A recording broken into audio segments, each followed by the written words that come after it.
শান্তিপূর্ণভাবে প্রতিমা বিসর্জনের মধ্য দিয়ে শেষ হলো শারদীয় দুর্গোৎসব, ভক্তদের মাঝে বিষাদের সুর। জাতিসংঘের সাধারণ পরিষদে যোগদান শেষে ঢাকায় ফিরলেন প্রধান উপদেষ্টা ডক্টর মোহাম্মদ ইউনূস। এবং আল জাজিরায় প্রধান উপদেষ্টার সাক্ষাৎকার নির্বাচন নিয়ে শঙ্কা বাড়িয়েছে মন্তব্য ফারুকের, ষড়যন্ত্র প্রতিহতের আহ্বান।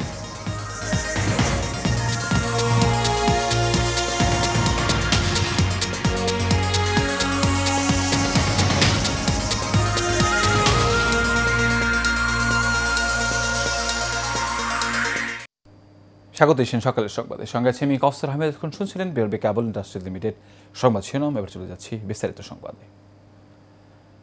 বর্ণাঢ্য আয়োজনে রাজধানী সহ সারা দেশে বিজয়া দশমী ও প্রতিমা বিসর্জনের মধ্য দিয়ে শেষ হয়েছে হিন্দু সম্প্রদায়ের প্রধান ধর্মীয় উৎসব শারদীয় দুর্গাপূজা। বৃহস্পতিবার বিকেল থেকে শুরু হয় প্রতিমা বিসর্জন। সুশৃঙ্খল ও সারিবদ্ধভাবে একে একে বুড়িগঙ্গা নদীতে বিসর্জন দেওয়া হয় প্রতিমা। এদিন দুপুরে পূজা উদযাপন পরিষদ এবং মহানগর সার্বজনীন পূজা কমিটির যৌথ উদ্যোগে বের হয় বর্ণাঢ্য বিজয়া শোভাযাত্রা। এরপর বিভিন্ন এলাকার পূজা মণ্ডপ থেকে প্রতিমা নিয়ে আসা হয় বুড়িগঙ্গার তীরে। বিসর্জন ঘিরে অপ্রীতিকর ঘটনা এড়াতে নেওয়া হয় বিশেষ নিরাপত্তা ব্যবস্থা। সেনাবাহিনী, র্যাব, পুলিশ ছাড়াও স্বেচ্ছাসেবীরা নিরাপত্তার দায়িত্ব পালন করেন। সনাতন ধর্মের বিশ্বাস অনুযায়ী বিসর্জনের মধ্য দিয়ে দেবী ফিরে গেলেন স্বর্গালোকের কৈলাসে স্বামীর ঘরে। সারা দেশে বছর ৩৩,৩৫৫টি মণ্ডপে দুর্গাপুজো অনুষ্ঠিত হয়।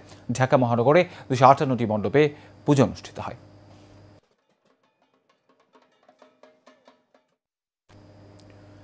যুক্তরাষ্ট্রের জাতিসংঘের ৮০তম সাধারণ পরিষদে যোগদান শেষে ঢাকায় ফিরলেন প্রধান উপদেষ্টা ডক্টর মোহাম্মদ ইউনূস। বৃহস্পতিবার এমিরেটস এয়ারলাইন্সের একটি বিমানে ঢাকার শাহজালাল আন্তর্জাতিক বিমানবন্দরে পৌঁছান তিনি। এর আগে বুধবার বাংলাদেশ সময় সকাল ৯টা ১০ নিউ ইয়র্ক ত্যাগ করেন প্রধান উপদেষ্টা। জাতিসংঘে বাংলাদেশের স্থায়ী প্রতিনিধি সালাউদ্দিন নৌমান চৌধুরী এবং যুক্তরাষ্ট্রে বাংলাদেশের রাষ্ট্রদূত Tarique Mohammad Ariful Islam John F Kennedy বিমানবন্দরে প্রধান উপদেষ্টাকে বিদায় জানান। প্রধান উপদেষ্টার সফর সঙ্গী হিসেবে ছিলেন দেশের শীর্ষ রাজনৈতিক দলের নেতারা।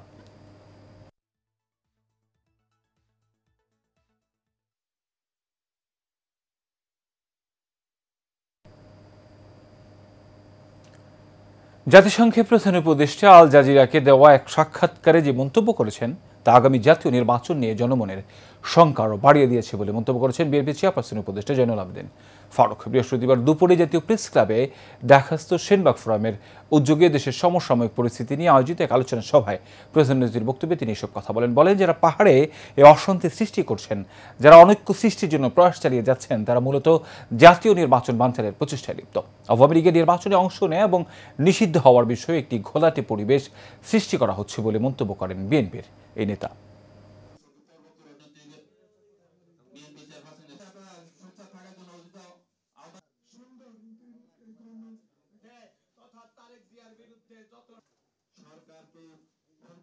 যারা পাহাড়ের এই অশান্তি সৃষ্টি করছে, যারা আমাদের মধ্যে একটা অনৈক্য সৃষ্টির প্রয়াস পাচ্ছে, যারা সামনে নির্বাচনকে নিয়ে বানচালের একটা প্রচেষ্টায় লিপ্ত আছে, যারা নির্বাচনকে মেনে নিতে পারছে না, কেউ কেউ বলা শুরু করেছে আওয়ামী লীগ তো নিষিদ্ধ, নির্বাচন কি করতে পারবে? তা তো সরকারের আইন মন্ত্রী স্পষ্ট বলে দিয়েছে তারা নির্বাচন করতে পারবে। এইসব বিষয়গুলো নিয়ে একটা ঘোলাটে পরিবেশ সৃষ্টি করা হচ্ছে। রাজধানীর মিরপুর কালশির বাউনিয়া মৌজার ছায়ানীর আবাসিক এলাকার প্রায় ৫,০০০ মানুষের বসবাসের লক্ষ্যে গড়ে উঠেছে বেশ কয়েকটি আবাসন প্রকল্প। সেখানে চলাচলের জন্য রয়েছে একটি মাত্র রাস্তা, কিন্তু সেখানে ব্যাঘাত ঘটালো জাতীয় ন্যাশনাল হাউজিং কর্তৃপক্ষ। হঠাৎ করেই নিজেদের সীমানা নির্ধারণ করে ফেলে হাউজিং কর্তৃপক্ষ, যার ফলে চলাচলের পথ বন্ধ হয়ে যাওয়ার আশঙ্কায় দিন পার করছেন বাসিন্দারা। নূর মোহাম্মদ ভিয়া রিপোর্টে থাকছে বিস্তারিত। চলাচলের রাস্তা মানুষের একটি মৌলিক অধিকার, যা বাংলাদেশের সংবিধানে ৩৬ নং অনুচ্ছেদে স্পষ্টভাবে উল্লেখ করা আছে। এই অধিকার শুধুমাত্র চলাফেরার মধ্যেই সীমাবদ্ধ নয়, বরং নিজের বাড়িতে প্রবেশ ও বের হওয়ার জন্য প্রয়োজনীয় পথ বা রাস্তা পাওয়ার অধিকার এর অন্তর্ভুক্ত। রাজধানী মিরপুর কালশির বাউনিয়া মৌজার ছায়ানীর আবাসিক এলাকায় প্রায় 5,000 মানুষের বসবাসের লক্ষ্যে গড়ে উঠেছে বেশ কয়েকটি আবাসন প্রকল্প। চলাচলের জন্য রয়েছে মাত্র একটি রাস্তা, কিন্তু সেখানে ব্যাঘাত ঘটালো জাতীয় ন্যাশনাল হাউজিং কর্তৃপক্ষ। হঠাৎ করেই নিজেদের সীমানা নির্ধারণ করে ফেলে সংস্থাটি, যার ফলে চলাচলের পথ বন্ধ হয়ে যাওয়ার আশঙ্কায় দিন পার করছে বাসিন্দারা। আজকে যদি এই রাস্তাটা বন্ধ হয়ে যায় তাহলে এই ছায়ানীর আবাসিক এলাকায় প্রবেশ করার মতো আর কোনো পথ নাই। তো আমার একমাত্র দাবি ন্যাশনাল হাউজিংয়ের চেয়ারম্যান মহোদয় এবং গণপূর্ত সচিব মহোদয় এবং মাননীয় উপদেষ্টা মহোদয়ের নিকট আমাদের এই রাস্তাটা যেন বলবৎ থাকে এবং এইটা যেন স্থায়ীভাবে একটা সমাধান হয়ে আমরা যেন এই রাস্তা দিয়ে হাসি মুখে চলতে পারি। রাস্তা উন্মুক্তের জন্য জেলা প্রশাসক কার্যালয় সহ বেশ কয়েকটি সরকারি সংস্থাকে অবহিত করলেও মেলেনি কোনো কাঙ্ক্ষিত সাড়া। এতে হতাশ বাসিন্দারা। বারবার ন্যাশনাল হাউজিংকে দাবি রেখেছি, আমরা মানববন্ধন করেছি যে আমাদের রাস্তাটা করার ব্যবস্থা করে দেন। তো দিন শেষে তারা কোনো আউটকাম দেয়নি, তারা তাদের ওয়ালটা কিন্তু কন্টিনিউয়াস করে যাচ্ছে। অনেক সময় ওরা বলে যে রোড বন্ধ করে দিতে, তাহলে তো আমাদের মালামাল আসা সব বন্ধ হয়ে যাবে। গেলে দেখা যায় যে আমার এতগুলো লোকের যে রুজি রোজগার আমাদের সবই বন্ধ হয়ে যাবে। আমি এই এলাকার পুরান লোক, প্রায় 13 বছর থেকে এখানে রাস্তা ছিল, হঠাৎ করে রাস্তা এরা বন্ধ করে দিতে চাচ্ছে। এ বিষয়ে সরজমিনে গিয়ে জানতে চাওয়া হলে নির্বাহী প্রকৌশলী আবু হুরায়রা এড়িয়ে যান। জনগণের সেবায় ন্যাশনাল হাউজিং এর কাজ জানিয়ে সংস্থাটির চেয়ারম্যান ফেরদৌসী বেগম জানান, শীঘ্রই তদন্ত করে বিষয়টি আমলে নিবে কর্তৃপক্ষ।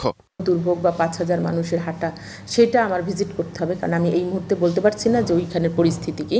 তাহলে আমরা এটা ওইখানে যে সংশ্লিষ্ট এক্সেন আছে তার কাছ থেকে আমরা একটা মতামত নিতে পারি, বা আমরা নিজেরাও যে ভিজিট করে দেখতে পারি। আইনে ওরকম না থাকলেও আমার জনগণের সুবিধার্থে, জনগণের জন্যই তো আইন তো আর আলাদা কিছু না, তাই না? তাহলে আমরা অবশ্যই আমাদের মন্ত্রণালয় আছে, আমরা সেটা প্রস্তাব করব মন্ত্রণালয়কে বিবেচনা করার জন্য। মন্ত্রণালয় যদি মনে করে বিবেচনা করবেন অবশ্যই। যোগাযোগ বিশেষজ্ঞ অধ্যাপক শামসুল হক বলেন, জনগণের মৌলিক অধিকারে রাষ্ট্রীয় সংস্থার হস্তক্ষেপ কোনোভাবেই কাম্য নয়। বেশি বেশি জায়গা ব্যবহার করলে সে বেশি বেশি ফ্ল্যাট দিতে পারবে, ইনকাম বেশি হবে। সো সে রাস্তার দিকে যাচ্ছে না। কেউ যদি রাস্তার কমন ব্যবহারকারী হচ্ছে, তাকেও আমি ক্ষতিগ্রস্ত করে বাউন্ডারি দিয়ে তাকে আমি কিন্তু এই উপকার থেকে বঞ্চিত করছি। মানুষের মৌলিক অধিকার বন্ধ করে কোনো সংস্থা, বিশেষ করে সরকারি সংস্থা, কোনোদিন কাজ করতে পারে না। মানবিক দৃষ্টিকোণ থেকে চলাচলের রাস্তা উন্মুক্ত করে দেওয়ার আহ্বান জানান অধ্যাপক শামসুল হক। নূর মোহাম্মদ ভূঁইয়া, এশিয়ান টেলিভিশন, ঢাকা। এবার জানাবো সারা বাংলার খবর। গাজীপুরের কাপাসিয়ার মির্জানগর এলাকায় সাবেক সচিব AKM রেজাউর রহমানের বাড়িতে চুরির ঘটনা ঘটেছে। এতে প্রায় 1.5 লাখ টাকার মালামাল চুরি হয় বলে জানিয়েছেন ভুক্তভোগী পরিবার। ভুক্তভোগী ডক্টর মোহাম্মদ আলতাফ হোসেন বলেন, তার বাড়ি দেখাশোনার জন্য এক পরিবারকে দায়িত্ব দেওয়া হয়েছে। রাতে তারা ঘুমিয়ে পড়লে তালা ভেঙে টিভি, ফ্যান, ফ্রিজ সহ ঘরের গুরুত্বপূর্ণ মালামাল ও প্রয়োজনীয় কাগজপত্র নিয়ে যায় চোর চক্রের সদস্যরা। এই ঘটনায় সুষ্ঠু তদন্ত করে আইনগত ব্যবস্থা গ্রহণের দাবি জানান তিনি। এ বিষয়ে কাপাসিয়া থানার একটি এজাহার দায়ের করা হয়েছে।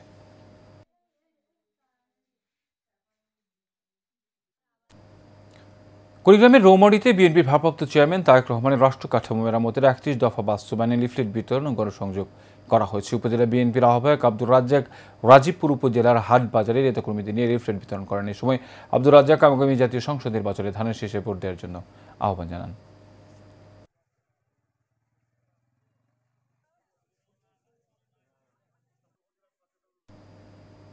ছাত্র আন্দোলনের গণবিপ্লব পরবর্তী বৈষম্যহীন নতুন বাংলাদেশে নির্যাতনের শিকার হচ্ছে বলে জানিয়ে সংবাদ সম্মেলন করেছেন ভুক্তভোগী ইফতেখারুল ইসলাম। চট্টগ্রাম প্রেস ক্লাবের এস রহমান হলে আয়োজিত সংবাদ সম্মেলনে লিখিত বক্তব্য পাঠ করেন ভুক্তভোগী। এ সময় তিনি বলেন, বিগত আওয়ামী সরকারের কিছু সন্ত্রাসী বিভিন্নভাবে তাদের পরিবারের বিরুদ্ধে হামলা মামলা দিয়ে হয়রানি করছে। এই বিষয়ে তিনি স্থানীয় প্রশাসনের হস্তক্ষেপ কামনা করেন।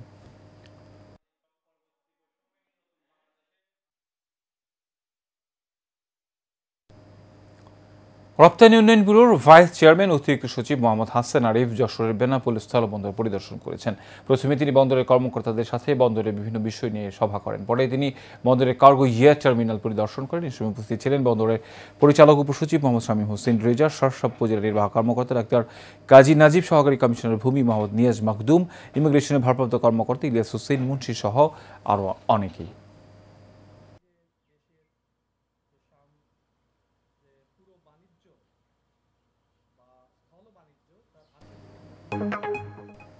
নরসিংদীর রায়পুরায় Asad travel and tours and Kamal travel and ট্যুরসের অফিস উদ্বোধন করা হয়েছে। পৌর এলাকার শ্রীরামপুর ওয়েল গেটের নতুন মার্কেট উদ্বোধনী অনুষ্ঠানে সভাপতিত্ব করেন আসাদ ট্রাভেল অ্যান্ড ট্যুরসের স্বত্বাধিকারী মৌলানা আসাদুজ্জামান। এতে প্রধান অতিথির বক্তব্য রাখেন ওসি উদ্দিন। উপস্থিত ছিলেন উপজেলা বিএনপির সদস্য, উপজেলা যুবদলের সাবেক আহ্বায়ক আমজাদ হোসেন ভুইয়া আলতাফ, মৌলানা আব্দুর রহমান খান, হাফেজ মুজিবুর রহমান সহ আরও অনেকেই।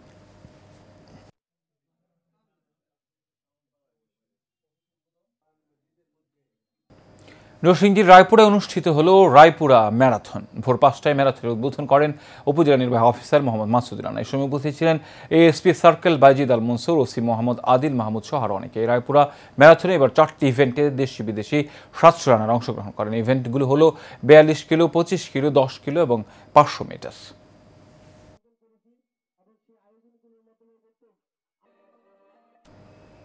শেষ করবে এশিয়ান সকালের সংবাদের আগে বিআরবি কেবল ইন্ডাস্ট্রিয়াল লিমিটেড সংবাদ শিরোনাম জানাবো আরও একবার।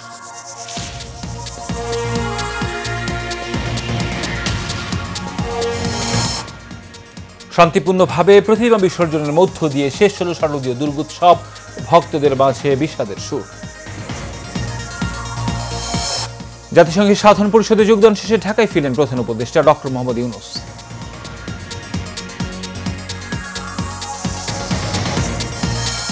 এবং আল জাজিরায় প্রধান উপদেষ্টার সাক্ষাৎকার নির্বাচন নিয়ে শঙ্কা বাড়িয়েছে মন্তব্য ফারুকের, ষড়যন্ত্র প্রতিহতের আহ্বান।